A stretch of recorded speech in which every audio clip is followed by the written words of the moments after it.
بسم الله الرحمن الرحيم. يسعد المكتبة الرقمية لتوجيه التربية الرياضية بالإسماعيلية تلتقي اليوم بالكابتن محمد حجاب الموجه الأول لتوجيه التربية الرياضية والمايسترو بتاع إسماعيلية.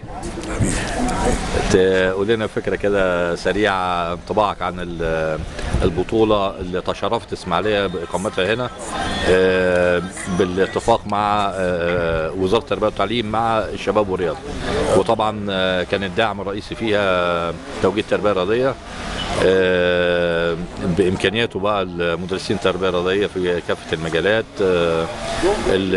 توفير حمامات السباحة والملاعب كان دور توجيه التربية الرياضية ايه بسم الله الرحمن الرحيم، والصلاة والسلام على أشرف المرسلين. طبعا احنا بننفذ تعليمات معالي رئيس الجمهورية القائد عبد الفتاح السيسي ان خلى العام بتاع 2018 عام ذوي الاحتياجات الخاصة، وقرر سيادته ان يتعمل مسابقات للبارالمبياد لذوي الاحتياجات الخاصة، واتعمل بروتوكول تعاون بين وزارة التربية والتعليم ووزارة الشباب، وشرفنا كمحافظة اسماعيلية باستضافة هذه البطولات لذوي الاحتياجات الخاصة. طبعا احنا في توجيه التربية الرياضية بنرحب بجميع محافظات الجمهورية وجميع موجهين العموم اللي شرفونا في البطولة في الاستقبال امبارح، واحنا جاهزين تحت امر البطوله في كل الامكانيات البشريه والامكانيات الماديه الموجوده في توجيه التربيه الرياضيه.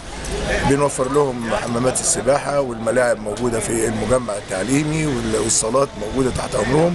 كل ده علشان نخدم اولادنا، لان دول شريحه مش قليله من ابنائنا من ذوي الاحتياجات الخاصه، لازم ياخدوا حقهم في الاهتمام وحقهم في ممارسه النشاط الرياضي زيهم زي زملائهم واخواتهم الاسوياء. هم بدأوا امبارح، طبعا كان اليوم الاول، كان في اجتماع. بدأوا اليوم الاول بعد الاجتماع ووضع الخطوط العريضه للبطوله، ولعبوا كره جرس امبارح.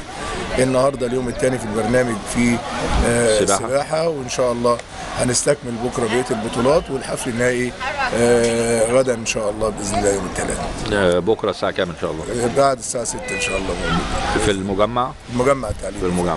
طب في بكره حاجه تتلعب ولا الختام بس بكره؟ لا ان شاء الله يبقى الختام وتوزيع الجوائز والحاجات دي، وشهادات التقدير للفائزين.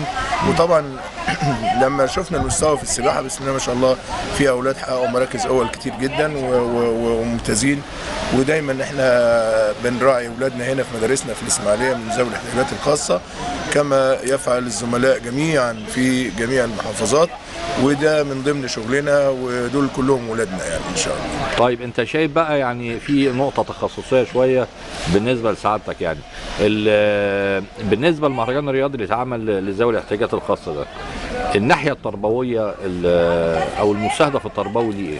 والله يا فندم، المستهدف التربوي ان انا بقى احسس الولد ده بانه سوي زي زميله، علشان ما يبقاش له اعاقه، وكمان يشعر بشيء من التقصير من خلال ممارسه الانشطه او ممارسه الالعاب الرياضيه المختلفه، علشان الولد نفسيا يكون يعني متزن نفسيا، وفي نفس الوقت يقدر يمارس جميع الانشطه الرياضيه زي زميله السوي عادي جدا. والله كمان انا فاتني ان انا اشكر الاخوه والاخوات من الاداره العامه للتربيه الرياضيه، الاستاذ الدكتور محمد حامد جاد، والاستاذ مصطفى الخولي، والاستاذ محمد سعد، والاخوات الفضليات اللي جايين من الاداره العامه، مشرفينا مع جميع الزملاء في جميع المحافظات من موجهين اوائل موجهين طبعا. واحنا بنشكر سعادتك على هذا اللقاء المثمر، وبنتمنى دايما اسماعيليه تكون منوره كده بالمهرجانات الرياضيه. ربنا يبارك في سعادتك لجميع الاعمار وجميع الفئات. ربنا يخليك يا كابتن، والبركه في ربنا ثم في جهد كل الزملاء.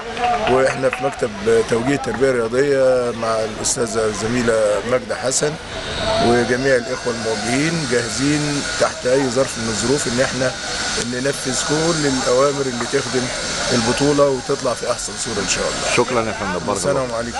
وانت طيب يا فندم، بارك الله فيك. شكرا.